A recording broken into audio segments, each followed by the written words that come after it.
கர்த்தருடைய நாம மகிமைப்படுவதாக. ஆண்டவரும் அருமை இரட்சகருமாகிய இயேசுவின் நாமத்தினால இந்த புதிய நாளுக்காக தேவனை ஸ்தோத்தரிக்கிறேன். நாம் கண்களை மூடி ஜெபம் பண்ணுமா? பரிசுத்தமும் கிருபை நிறைந்த நல்ல தகப்பனே, எங்களோடு பேசுங்கப்பா, இயேசுவின் நாமத்தின் பிதாவே, ஆமென். எடுத்து வாசிப்போம். யோவான் எழுதின சுவிசேஷம் 4ஆம் அதிகாரம், அதுல 28ஆம் வசனம் கூட வாசிப்போம். யோவான் 4:28. அப்பொழுது அந்த ஸ்திரீ தன் குடத்தை வைத்துவிட்டு ஊருக்குள்ளே போய் ஜனங்களை நோக்கி, கர்த்தருக்கு மகிமை உண்டாவதா, ஆண்டவராகிய இயேசு கிறிஸ்து, எத்தனையோ ஜனங்கள் இருந்தாலும் பறந்து விரிந்த ஒரு தேசம் நம்முடைய தேசம், நம்முடைய தமிழ்நாடு. ஆனாலும் பாருங்க, சோதரம், இந்த ஆண்டவராகிய இயேசு கிறிஸ்து அந்த சமாரிய ஸ்திரீ ஒரு நபரை தேடி அவர் வருகிறதை நாம் பார்க்க முடிகிறது. நீங்க எந்த இடத்திலும் இருந்தாலும், ஒருவேளை என்னை யார் அறிவா என்று நீங்க தனிமையா இருந்தாலும், ஆண்டவர் உங்கள் நபரை உங்களை அறிந்திருக்கிறார், உங்கள் பெயரை அறிந்திருக்கிறார், உங்கள் குடும்பத்தை அறிந்திருக்கிறார். எத்தனை திரள் ஜனங்க இருந்தாலும் ஆண்டவர் உங்களை தேடி சந்திக்கிற தேவன். இந்த புதிய நாளில கூட உங்களை பார்த்து தேவன் சொல்லுகிறார், உங்களை பார்த்து தேவன் பேசுகிறார். இந்த இடத்துல இந்த சமாரிய ஸ்திரியை சந்தித்தது போல கர்த்தர் இந்த காலை வேளையிலே உங்களை சந்தித்து பேசுகிறார். எனக்கு அருமையான தேவனுடைய பிள்ளைகளே, இந்த இடத்துல குடத்தை இறக்கி வைத்து விட்டு என்ன பண்ண, குடத்துல அப்பொழுது அந்த ஸ்திரீ தன் குடத்தை வைத்து விட்டு, ஸ்திரீன்னு சொன்னா பெண்ணு, பெண்ணே அப்படின்னு சொல்லி ஆண்டவர் ஸ்திரியே அப்படி சொல்றார். கர்த்தருக்கு மகிமை உண்டாவதாக. அருமையான தேவ பிள்ளைகளை, இன்னைக்கு தண்ணீர் குடம் எடுத்து வைக்கிறது, சில பேர் அதெல்லாம் எத்தனையோ வருடங்கள் ஆயிடுச்சு. தண்ணீரை குடத்தை வச்சு அந்த காலங்கள்லாம் பார்த்தீங்கன்னா கிராமப்புறங்களில் ஒரு இடம் இருக்கு, அந்த தண்ணீர் போய் மோந்துட்டு வந்து வீட்டுக்கு கொண்டு வருவாங்க. 1 கிலோமீட்டர் தூரமோ 2 கிலோமீட்டர் தூரமோ நடந்து வருவாங்க. பெண்கள் ரொம்ப பாவம், ரொம்ப கஷ்டப்பட்டு அதனால. ஆனால் இப்போல்லாம் அப்படி கிடையாது. பைப்பை திருனா தண்ணி தான், பட்டணை தட்டுனா தண்ணி தான். அவனோட கிருபையினால எல்லாத்துக்கும் தண்ணி கிடைக்கும் நான் விசுவாசிக்கிறேன். ஒருவேளை உங்க வீட்டில் தண்ணி இல்லைன்னா கர்த்தர் நிச்சயமா உங்களுக்கு தண்ணீரை, குடி தண்ணீரை நல்லா தண்ணி தருவார். தேவன் தருவார். கர்த்தருக்கு ஸ்தோத்திரம். அப்ப தண்ணி ரொம்ப அவசியம். அப்ப அந்த குடத்தை, நம்ம தண்ணீர் குடத்தை இறக்கி வைத்து விட்டு அப்படின்னு சொல்லி தேவையோடு வந்த அவ தண்ணி எடுக்க தான் வந்தா.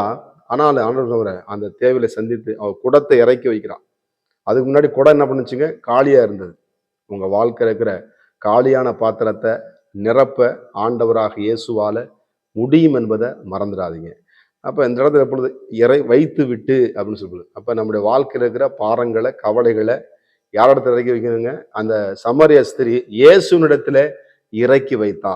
கர்த்தருக்கு ஸ்தோத்திரம். அவ வந்தது தண்ணி எடுக்கத்தான். ஆனாலும் அவ போய் என்ன பண்றான்? எனக்கு செய்த நன்மையை நான் என் ஊருக்கெல்லாம் சொல்லுவேன்னு சொல்லி அந்த ஸ்திரீ என்ன பண்றா? அந்த சமாரிய ஸ்திரீ அந்த இறக்கி வச்சுட்டு ஊருக்குள்ள போய் ஆண்டவர் செய்த நன்மைகளை சொன்னதை நாம் பார்க்க முடிகிறது. உங்க பாரங்கள், கவலைகள், பிரச்சனைகள் எதுவா இருந்தாலும் நீங்க தூக்கி சுமக்க உங்களால முடியாது. அதான் வருத்தப்பட்டு பாரசுமப்போடு எல்லாரும் என்னிடத்திலே வாருங்கள், நான் உங்களுக்கு இளைப்பாறுதலை தருவேன். சுமைதாங்கி ஆகிய இயேசு கிறிஸ்து நமக்காக சிலுவை மரத்திலே தொங்கினவர், நமக்காக உயிர் திறந்தவர், நமக்காக இந்த பூமிக்கு சீக்கிரமாக வரப்போகிற நம்மோடு கூட இருக்கிறவர். அவர் சொல்றார், உன் பாரத்தை, உன் கவலையை இந்த கால நேரத்துல அதையே சிந்திச்சுக்கிட்டு வேலைக்கு போகாம, அதையே சிந்திச்சுக்கிட்டு கிச்சன்ல போய் சிந்திக்காம உங்க மைண்டை ஃப்ரீயா விடுங்க. உங்க சிந்தனைய, தேவையில்லாத சிந்தனை ஆண்டோடைய சமூகத்துல உங்க குடும்பத்தையும் சரி, உங்க பிள்ளைகளையும் சரி, உங்க கணவனும் சரி, உங்க மனைவியும் சரி, உங்க எதிர்காலத்தையும் சரி இயேசுனுடைய பாதத்துல இறக்கி வச்சிருங்க. அவர் பார்த்துக்கொள்ளும். எதிர்காலம் உங்க கையில கிடையாது. உங்க பிள்ளைகளுடைய எதிர்காலம் இயேசுனுடைய கரங்களில் இருக்கிறது. அது மறந்துடாதீங்க. காலங்களையும் சமயங்களையும் தேவன் ஏற்படுத்துகிறவர்.